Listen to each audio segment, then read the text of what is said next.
You're listening to the Heart of Giving podcast with Art Taylor, powered by BBBGive.org. Here we explore the motivations that form the basis of giving and service. We inspire generosity and celebrate the transformative effects that giving and service have on the human spirit and on community. The conversations featured on the podcast also uncover giving strategies that educate and provide tools to help listeners make impactful gifts of both their time and money. We hope you enjoy this episode. Welcome to the Heart of Giving podcast, powered by BBBGive.org. Give.org is the nation's standards-based charity evaluator, and you're a one-stop source for information on giving and reports on the most asked about charities. I'm Art Taylor, your host. And with me today is a colleague of mine from the Wise Giving Alliance, Kelley Bevis. And we're going to talk with Kelley today about what she does, not at work, but in her spare time. Kelley is expressing her love of cats through an org she's co-created called A Cat's Life Rescue, which is catching fire in Prince George's County, Maryland. A Cat's Life Rescue works to trap, spay, neuter, and find adoptive homes or return cats to the environment where they were found. A Cat's Life Rescue also provides medical care for cats and educational and therapeutical programs for the public. In just 2 years of operation, A Cat's Life Rescue, which is staffed entirely by volunteers, has spay-neutered over 1,000 community cats, and of those 1,000, it has adopted out more than 500, and the remaining 500 or so have been placed back in their communities and provided medical care for a number of cats and kittens, including several critical care cases that no other rescue or shelter would adopt. She's also been able to significantly grow the support of that organization from zero several years ago to almost $89,000 in 2020. Now, at work, just to give you some background on Kelley, Kelley is the Wise Giving Alliance's General Counsel, but she also does research analysis for our charities and helps produce reports so that you can have access to some of the most asked about charities. Kelley received a BA in Justice from American University and a master's degree of public health from George Washington University. And she's also a lawyer, having received her Juris Doctorate degree from Catholic University's Columbus School of Law. Kelley loves volunteering, obviously. She's volunteered with a number of other organizations. But she's also learning how to cook, she says, and she wants us all to send her recipes. Another inside story about Kelley, and we're going to need your love and support for her as she goes through this interview. Kelley would probably prefer doing almost anything than speaking publicly, but she's agreed to do this because I thought it was so important that people understand what can happen even in your spare time when you show a giving heart. Kelley, welcome to the Heart of Giving podcast. Thank you very much. It's nice to be here. Well, it's great to have you. As I was telling our guest in the intro, that public speaking isn't your favorite thing in the world to do, but it's really important that we have a chance to talk to you about this amazing work that you're doing with cats. In your spare time, by the way, as a volunteer, because I think it can be a tremendous example for other people who wonder if they have time to volunteer for things that they're passionate about. And I want to talk to you about how you make time, how you've been able to actually build an organization and so forth. But I also wanted to just catch up for a minute and check in with you about this whole cooking thing. So what is this? You're learning how to cook? I mean, what's up with that?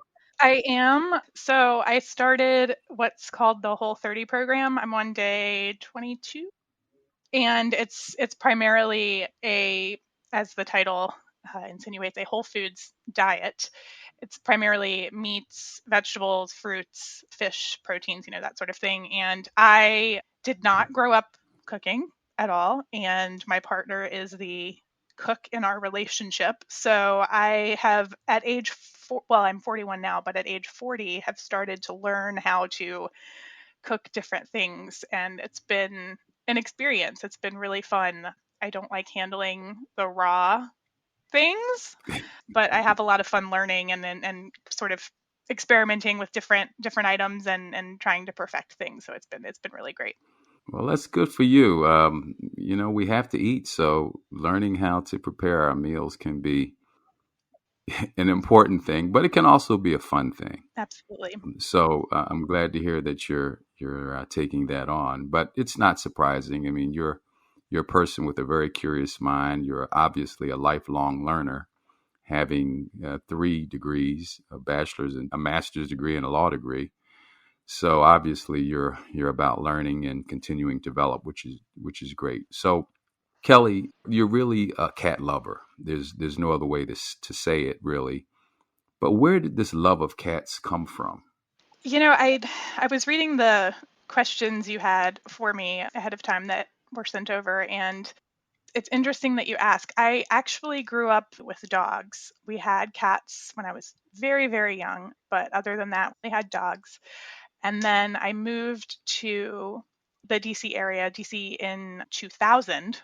In 2001, I met my partner, and she had moved here a week before September 11th from Houston, and she had cats. And we've been together, it'll be 20 years this October. And so once she had brought cats into the relationship, we had just we had them, and I absolutely adored them. And then I can tell you the story a little later of how I got into the volunteering and the actual rescue part of it. But basically, for the better part of 20 years, I've been absolutely in love with cats. That's cool. You mentioned 20 years. I have to sort of segue a little bit to the Wise Giving Alliance, which is now celebrating its 20th birthday.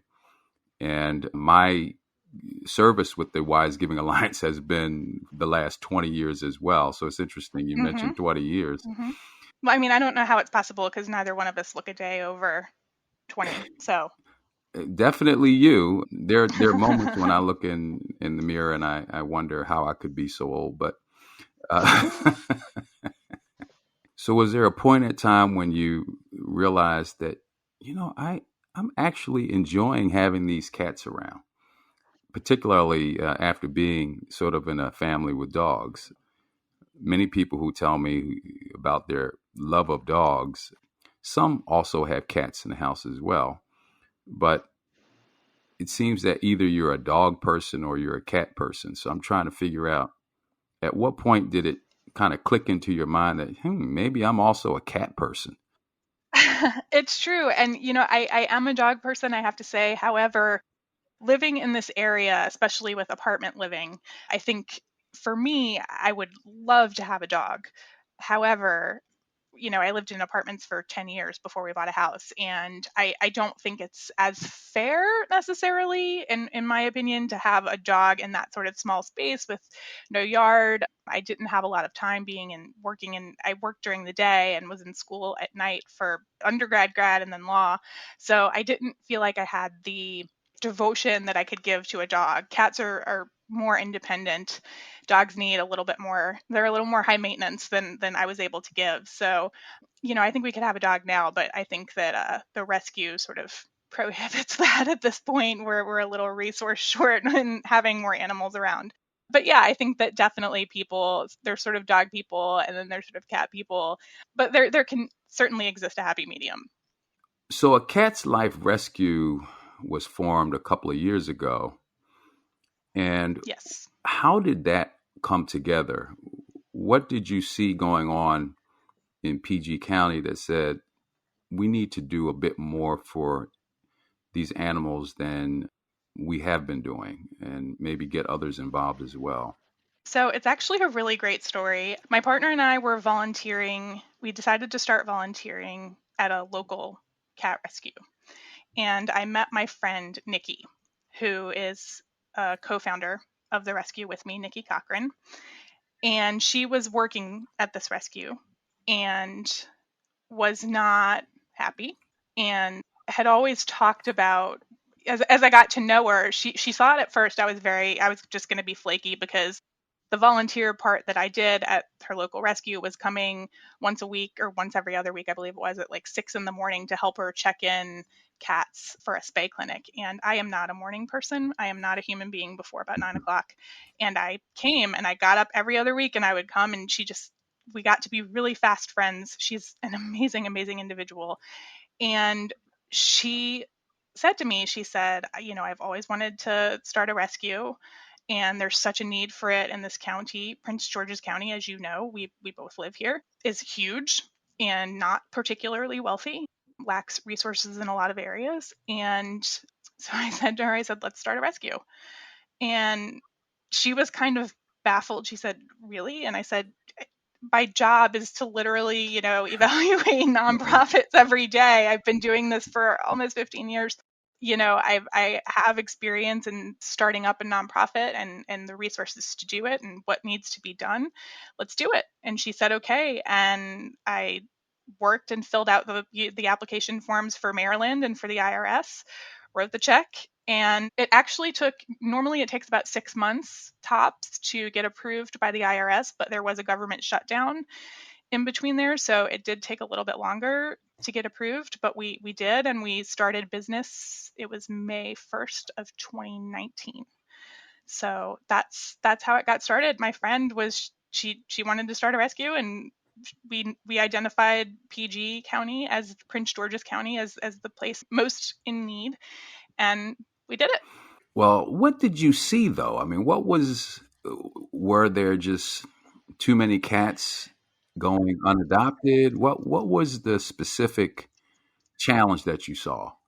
So PG County, as we've talked about, is a large county. We focus here in the county specifically on community cats or outdoor cats, and there are literally thousands of them on the streets in the county.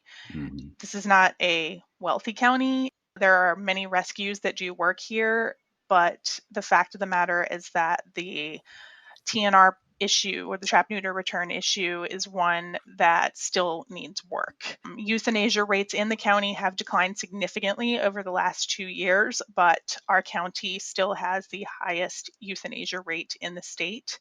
So that is something that we are working to combat. And what I think a lot of people don't realize is that cats born out on the streets have shorter lifespans. When cats give birth repeatedly, they are susceptible to more diseases, including serious cancers. And what we do when we do a trap neuter return program, in addition to spaying and neutering them, we give them 1-year vaccinations. So that helps with the spread of disease. It also helps caregivers understand sort of the process. A lot of people think that street cats or community cats are throwaway animals, and that's not the case at all. These animals are often, very, very often, cared for by people in the community. They are fed and looked after by them, and a lot of times the caregivers don't know where to turn if a cat is pregnant or not spayed or neutered and may get pregnant, and they can come to us so that we can spay or neuter the cat and help prevent overpopulation that continues to burden the cat population and the area.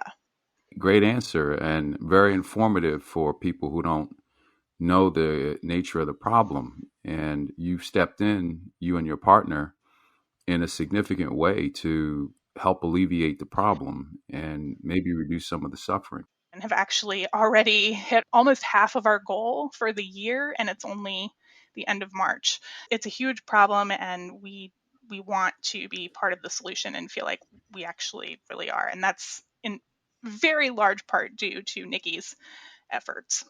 Kelley, our nation is extremely generous when it comes to supporting animals, pets.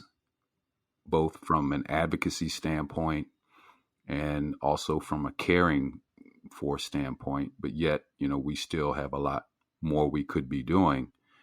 But people in our country really do care about animals. And, every so often we hear about people who are doing really harmful things to animals. And we have some work to do there. But I run into so many people who have pets and talk about just what it means to their lives when they adopt a pet and how fulfilled. I was just speaking with a neighbor the other day. They recently had to put their dog down, and he was really in a debate with his wife about whether they would get another dog, because he says he got so emotionally attached to his pet, and he was wondering if he could go through that again, just the pain of losing a pet when they do expire. But people love their pets, and for those who don't own animals and may be thinking about it or close to making that decision, what would you say to them about the joy of owning a cat or a pet? I would say that, and this may sound over the top, and I mean it with all sincerity, it is absolutely life-changing. I can be having the worst day, and we personally, my partner and I have 3 cats of our own. We foster a million cats throughout the year, but we have 3 of our own. And one of them is particularly sassy. And if I am having a bad day, she will come and sit on my chest. She knows. And she will come sit on my chest and purr and headbutt me or nip my nose or just sit there. And the sense of sort of calm that you get from an animal who just knows that you need to feel better. Or if you have a dog, for instance, going out and walking your dog in the fresh air and sort of getting exercise and being out in nature. I think that anytime you have a pet, you have it's another being to care for, frankly. This isn't some toy or some game. This is an alive being that you have responsibility for. And I would say to people, if you're thinking about it, give it a shot. I do want to express my condolences to your friend, because it's devastating when you lose a pet. We actually were fostering a preemie kitten over the weekend who was literally less than 2 days old and unfortunately did not make it because it was a preemie kitten. And I bawled my eyes out knowing this kitten for less than a day. It's not for the faint of heart. Again, it's a living being, but the amount of joy that they can bring you is just it's unmatchable, in my opinion. I would encourage anyone to give it a shot. And there are fostering programs to see if it is for you. We absolutely need fosters all of the time.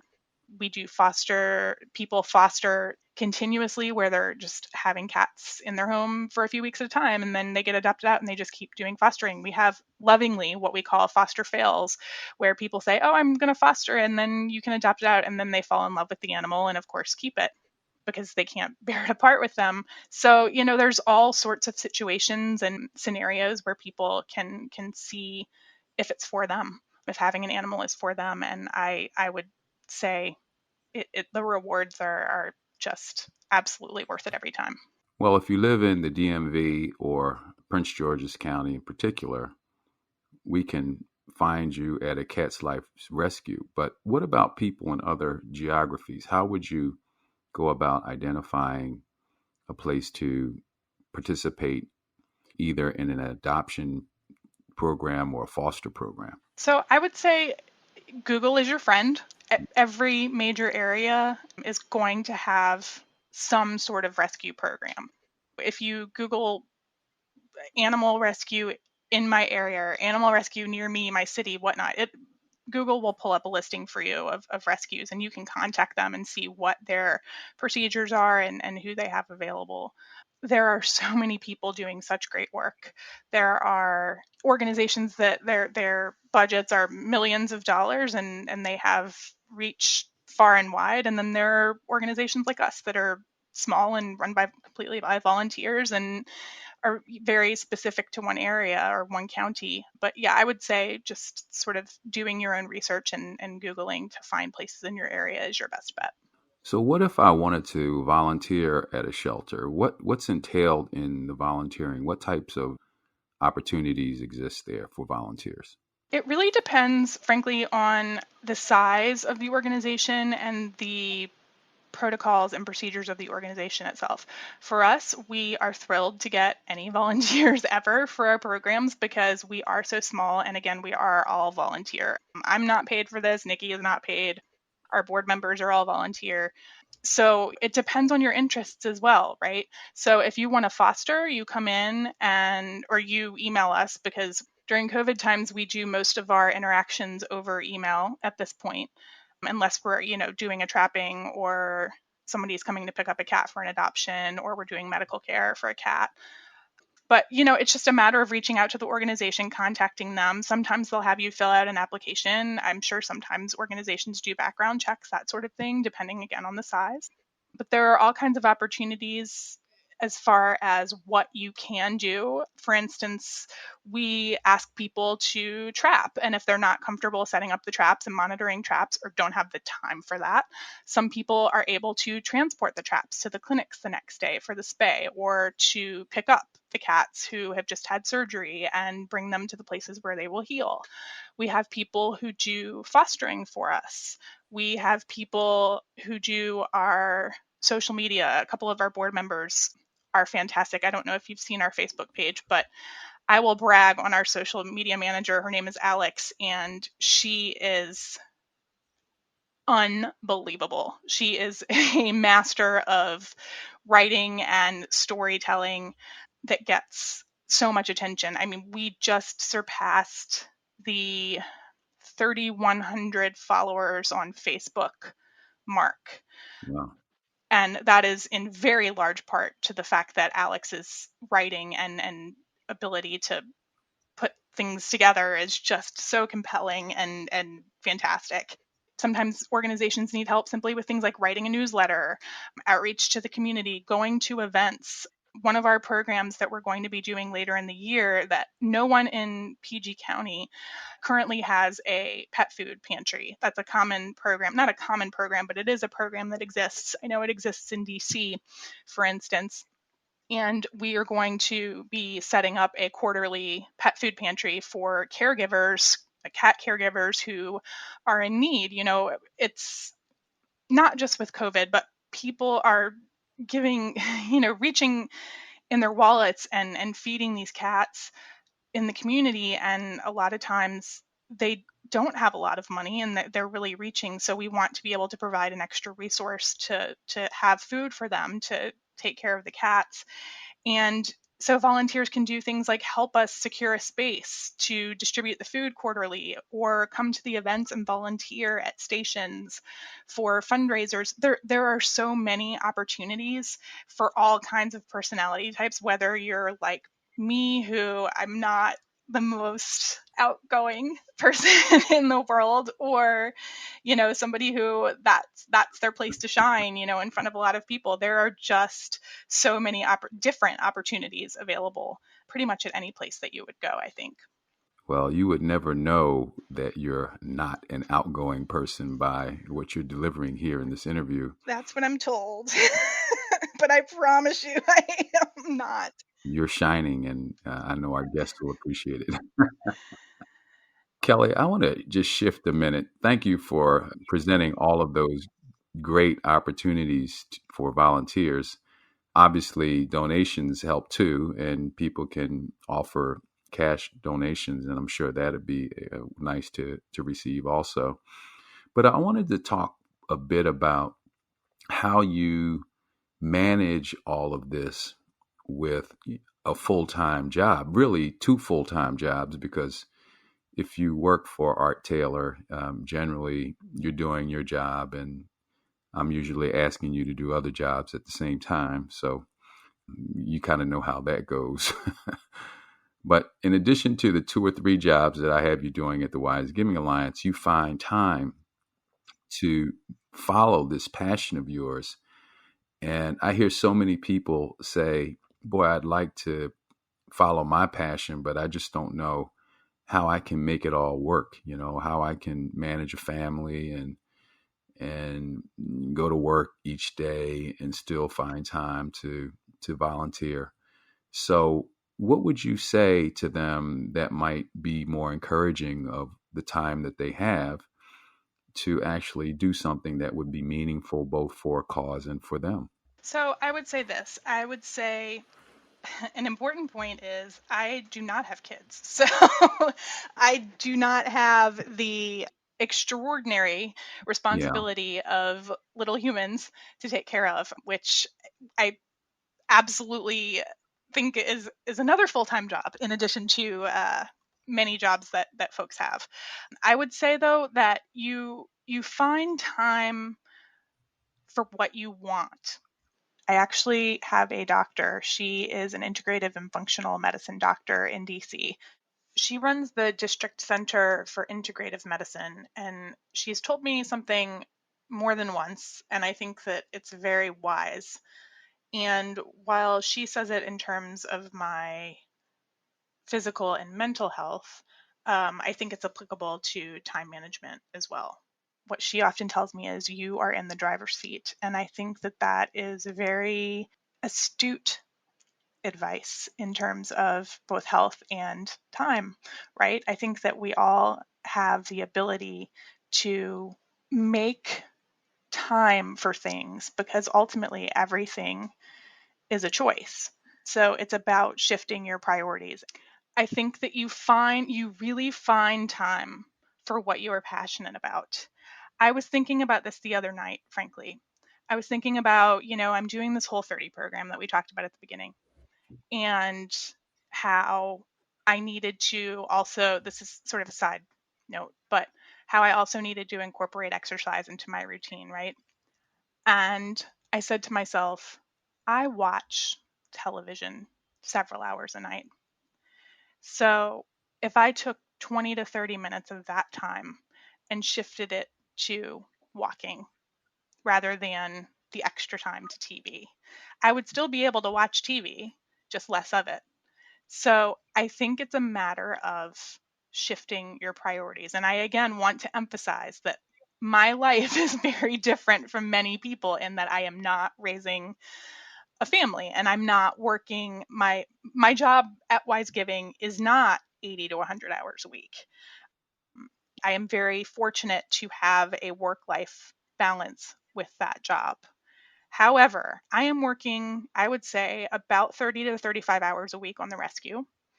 And it's because it's what I want to do. And so I make time for it. One of the things I'm figuring out as I get older, I guess, is that you just have to sort of follow your bliss. Like, whatever you are passionate about is what you're going to make time for. And that is ultimately what is going to make you happy. Follow your bliss. I love that. I have to remember that statement Yeah. because, I read that once and I just did. Yeah, it stuck. yeah. Well, people don't understand that sometimes. I mean, you follow your bliss and you are also contributing something. I had a talk with a young person recently who was really driving hard in their career, hoping to, get to the next level, which, is something you want to encourage. But you can also find a certain emptiness if there isn't a larger purpose. And by doing for others, or by doing, in this case, for animals, I think there's a joy associated with the doing, and probably also some learning and development that comes along with it, so that you actually benefit from what you contribute. It's not simply a one-way street. Giving isn't simply sacrifice, it's also what you get in return, whether that be emotional or in some cases monetary. I mean, things happen, opportunities come up that you don't even envision as a result of what you've done for others or for a cause. So I always like to put that out because sometimes we think it's one way and it's just not. And obviously for you, it's not one way. Well, and there is something else I want to stress that I think is important. I think that for people who want to volunteer or to give back to an organization, I think that sort of combining or integrating aspects of your life as much as possible is also helpful. And I use Nikki, our co-founder, and she's our program director, as an example. Nikki has a full-time job. She's married, has a full-time job, has a 3-year-old. He is full of energy, and Nikki, she works in the animal welfare field as her regular job, which takes up, it's 40 hours, 50 hours a week. And she often, one of the ways that she is able to do so much for the rescue is she brings her son along. And in turn, he is 3 years old and has an appreciation for animals that 3-year-olds don't have. I think that if you see him hold a kitten, and a 3-year-old boy is not the most docile individual in the world, and he has developed by Nikki being able to incorporate her time with him into what she's doing with the rescue, for instance. I think if you're able to sort of integrate or overlap pieces of your life into what you are passionate about, then there are ways to sort of combine your time and to give back. Everything doesn't have to sort of exist separately. There are many things that you can do as an individual to mesh pieces of your life together. And I think that Nikki does that, for instance, very beautifully. And that's also something else for people to consider, that, everything doesn't have to be so separate in your life. I don't know if that makes sense, but that was just something that occurred to me. It does. It makes a lot of sense because for many of us, our work is our passion too, and Right. you want to try to do things that align with that because it's more natural for you. It may be even easier. And there's still some of us who, like me, do things totally unrelated. But I think it's really important personally. I've never given anything that I didn't get more from. And I just want to keep emphasizing that point to listeners. And Kelley, you've heard me say this a number of times. The number of people who are giving to charitable organizations is a lot less than it used to be. And as a result of that, we have to begin asking ourselves questions about what it will mean for our society if we can't get those numbers up or if those numbers continue to decline. And so it's so important, I think, for us to just demonstrate to people not only what happens when you give to someone else and how they are enriched as a result, but how the giver is also enriched. And I'm not talking about a tax deduction. I'm talking about a personal change that comes over you. You mentioned yourself. It changed your life to begin, taking on these pets. And I know, and I can't wait to get stories from people who took this advice and began doing things and began getting involved. It will change your life. It will make your life richer. There's no doubt about it. So, Absolutely. Well, I think too, people really respond to tangible results, mhm. right? For instance, I'm putting together our 2020 annual report for the rescue together right now.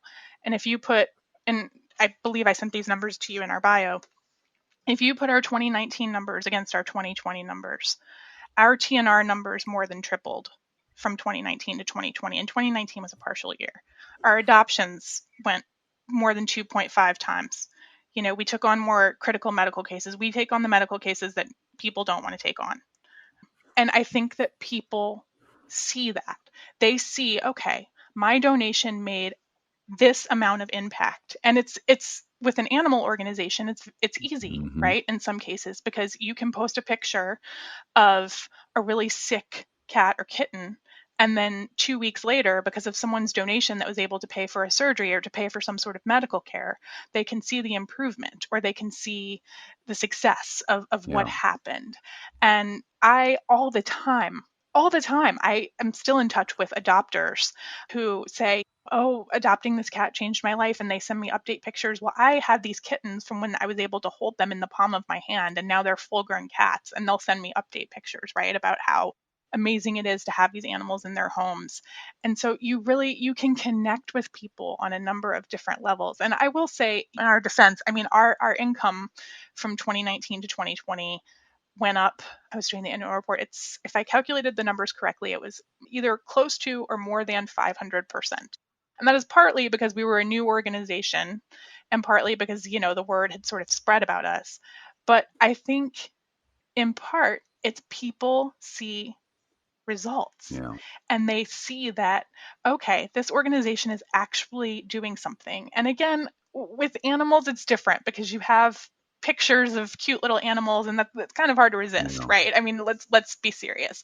You see pictures of puppies and kittens, and that's it's not hard in some ways for an animal organization to appeal to the heartstrings, whereas an organization like Wise Giving has it a little bit more tough because you don't have that sort of heartstrings feel to things that you do with an animal organization. But I think that it's so important to let people know and to let people see. And that's why we're so active on social media, and we have a monthly newsletter to our donors and supporters and volunteers.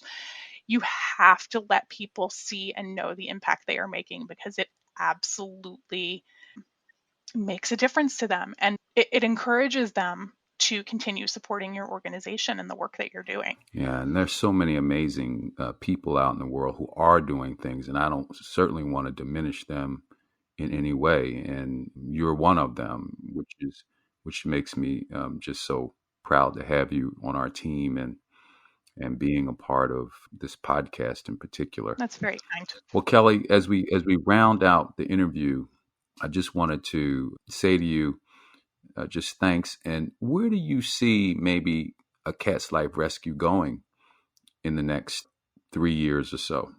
Well, our main goal at this point is to actually get a space, a physical office space. We just opened a separate account to set aside some funds for that. And we hope to do that within the next 2 years. We want to have a certain amount of money set aside so that we're comfortable in renting a space and having the money to do it. So hopefully that will happen within the next 2 years. That would be sort of the ideal situation where we have a space. And because right now with our foster program, we rely on a network of fosters, and they are all amazing and we adore them and are so grateful for them. And at the same time, with a space, we can have our business operations in one place, and my house and Nikki's house wouldn't look like a pet food store, which my partner is not fond of. But I think, outside of the space, to sort of expand the physical space, we want to continue our primary goal still is the trap neuter return program, the TNR program, to reduce the community cat population and to keep the cats being taken care of that are currently out there in the county.